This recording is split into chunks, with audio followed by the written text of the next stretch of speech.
cute. I did see a little bit of malice in Ron's face when he comes up and the kid's trying to cheat. And he looks at him and goes, "You wouldn't be trying to cheat Captain Ron, would you?" Like, there's a little bit of malice. He's angry, I believe, in this scene. But anyone being cheated. Yeah, you're right. Be upset about being cheated. He goes full uncle on him right then and there. Yeah. He leaves Captain Ron and he becomes Uncle Ron. Right. And he is kind of like that uncle too. Yeah. It's the uncle that, like, you say that you don't trust to watch the kids, and you never do let him watch the kids. But the reality is that you would trust him with the kids in the most serious situation. It's a joke, and there are people who, won't let him eat whatever they want or watch whatever they want, and he is that guy. Yeah. And give him beer, apparently. I love that scene, though. He's like, "What were they doing down there?" He's like, "They're playing hide the salami in the shower." And then the kid spits. He goes, "Oh, come on, man." "Oh, come on, man." He's me. Oh, man. Oh, gosh. I don't know.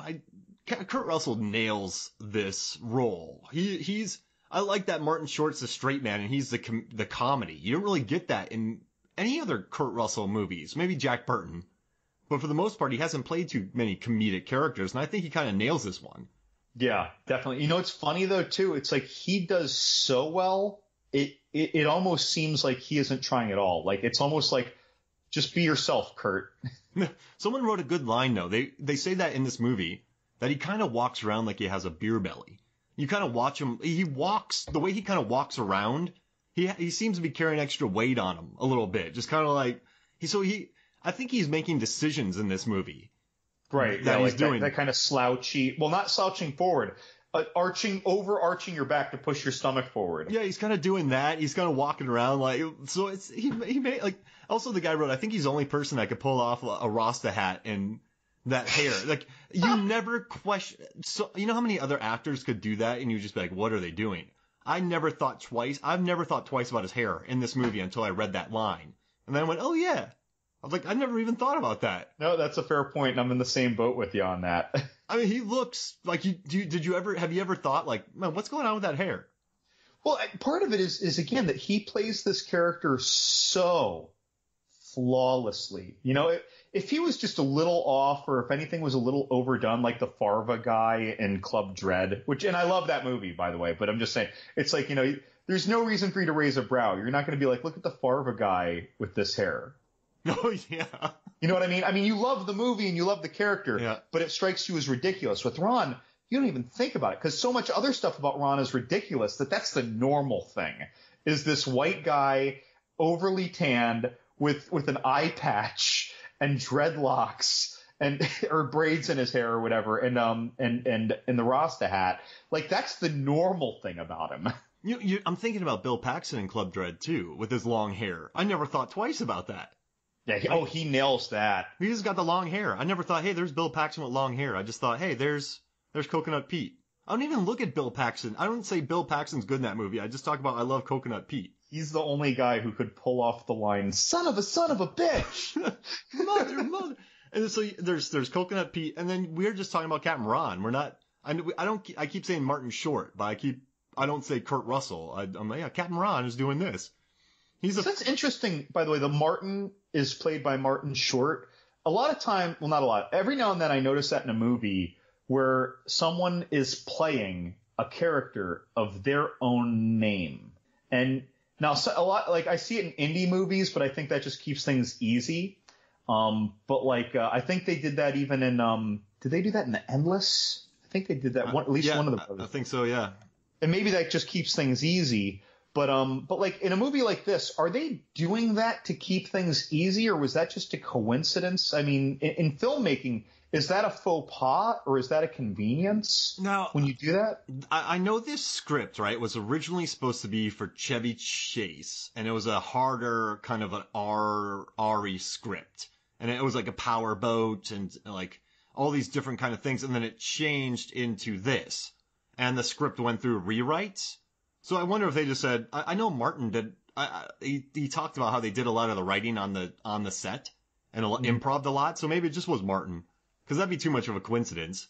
for it to be Martin in the script. Maybe they wrote it for Martin Short to be the straight man, and Chevy Chase was going to be the lecherous captain, which would have been really bad. Kurt Russell was a better pick. But, so maybe they wrote it for Martin to be the straight man. So I don't know. And also Ben is Benjamin Salisbury. So the son, his name is Ben as well. God, that's interesting. You see, for a child actor, I can see a value to that, though. A child actor, by very definition, is probably less experienced because they are younger.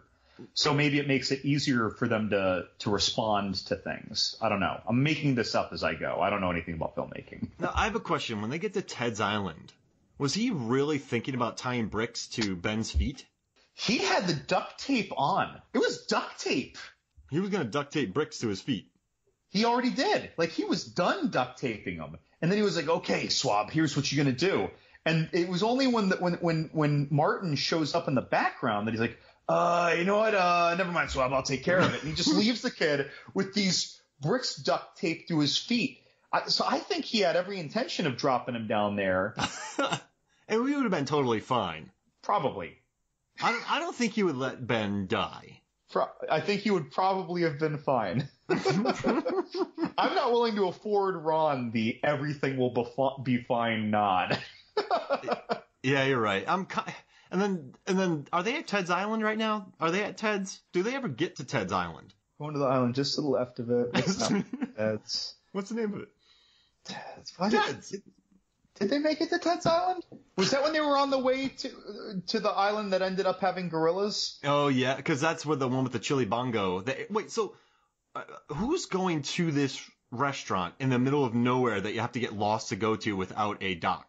Freedom fighters. So freedom fighters come to this storefront and get bongo chili dogs and bacon burger sandwiches. Now, we didn't learn a lot about this island. I don't know how big this island is. I'm guessing it's not big.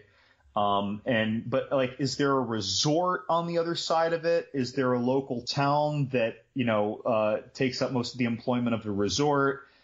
Is this a known spot where they do surf lessons for the resort? Like, and if you just go off the trails, or if you go deeper into the jungle instead of saying near the perimeter of the island, that's when you get into the freedom fighter zone. Like, as the more I talk, the less sense I make of this, actually.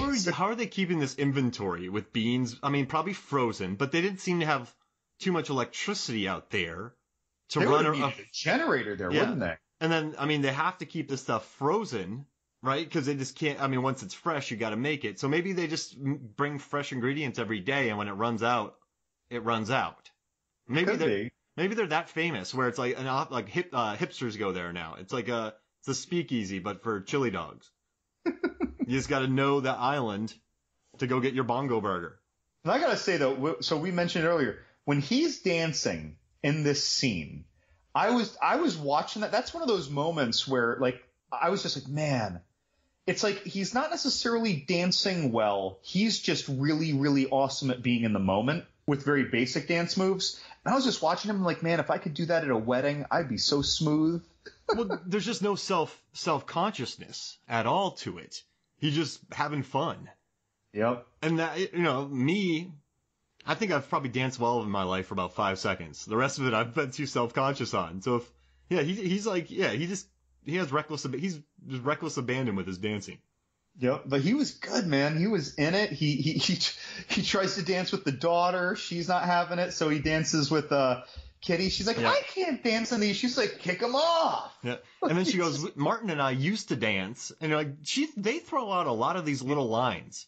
He's like, oh, it shows. But it's just the poor guy. Like, he used to take me dancing, and they have all this. You're like, geez Louise, why'd they have to throw that in there?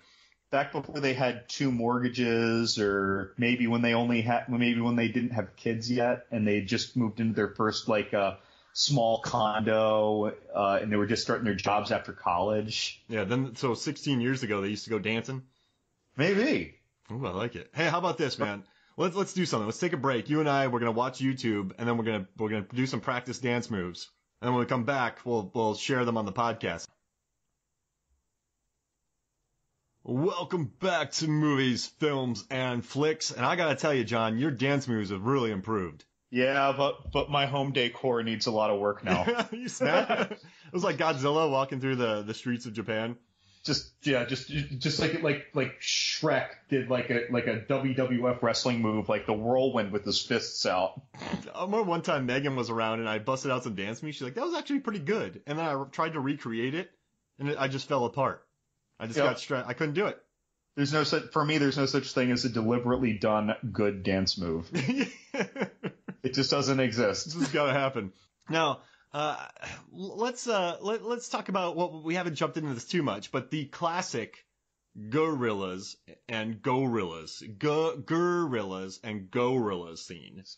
So the same island where they were having the abandoned plane burgers when they were on their way to Ted's Island and took a wrong turn. Yeah, and so it's a good bit. Like, that's a funny. I mean, he warns him, and then Martin Short is so.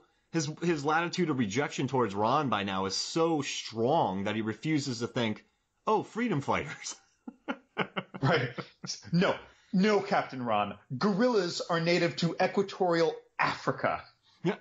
And I gotta tell you, the relationship that they form with these gorillas, it's kind of nice. They're on the boat, they're hanging out, they play Monopoly together. I mean, Kitty's hanging all of her clothes out, and the guys don't even seem to mind. They're not being lecherous towards her. They're a little annoyed that they were 20 miles off the beaten path. But for the most part, they're pretty chill freedom fighters. Dude, the kid is hustling their, not general, but their son, was it General Colonel? Yeah, the general. Yeah, so the kid is hustling him playing cash Monopoly. And I think that was pretty cute. The guy owes him like $16 or $32. He's like, that's all the money my general has. And the kid's like, tough shit, pay up. And then the general looks at the guy who was translating, like what'd he say? And the guy just doesn't want to do it. Yeah, I wouldn't either. But they bonded. I mean, if you're going to pick up freedom fighters on an island, these are probably the best freedom fighters you probably could have picked up. Yeah, I mean, they were absolutely true to their word. They seemed respectful, and even when they were all crowding around Ron, he's like, "Come on, guys, come on, a little space." Like he's just trying to navigate, and they're just like, "Oh, yeah, sorry." And they're kind of part of the family towards the end, where like when they're stuck in the massive storm, and they do my least favorite bit in here is like, "Oh, we're fine as long as we have these charts," and then the charts blows away, and they're all trying to grab it. We're fine as long as we have this compass. The compass blows away. They're trying to grab it. They became like a big family. That scene, though, and that was actually maybe even though it's funny, it's probably my least favorite scene. Although from that we do get the fuel line, the line about the running out of fuel. But like the way that was all staged and how it looked with the water, like I felt like I was watching an 80s sitcom and there was an episode where there was a scene of them on a boat. Yeah, I don't think that was in the original script. I just thought we need to come up with something. And so they just shot that really fast. But that was the most crudely crafted scene in the whole film. I don't believe that Ron would lose that chart. That goes against everything of his character. At least I believe. Like, I don't think he would lose that thing. Do you think do you think he would take it out in that storm? Because they didn't really need it. Right. That doesn't seem to make sense. It does make sense when he was so careless that he left it uncovered and it blew over the candle and it caught on fire. That I got. Yeah. Because he was. But I agree with you about the wind. I mean, you don't really think about that. Like that, he wasn't thinking about the placement of the candles on that. It just kind of happened when he was there. It's funny. That's my least favorite bit. I've been on a road trip, and when there's like a 5-mile-an-hour breeze, I get in the car instinctively before I even pull out the map. Yeah. So like if he's out there in that with these like, I don't know, 30-mile-an-hour winds and rain. There's rain. Why would you even pull out the thing in the rain? It was like a fold-up map of the eastern United States. Like it's and then just paper. A very strong gust of wind takes the compass away. It blows it blows it in a straight line. I'm surprised they didn't lose one of their kids. Did the power sander hit it? I'm surprised they didn't lose Martin. Yeah. And he just taps it and it flies away. Oh, brother. But then I guess if the payoff for that is we ran out of gas, so we must be close. That was a great line. I guess it's worth it because once again, like the parking scene with the Saratoga line, this shows he knows what the deal is. Yeah. Yeah. Jeez, wait. But and also, I don't know. I thought he was a pretty good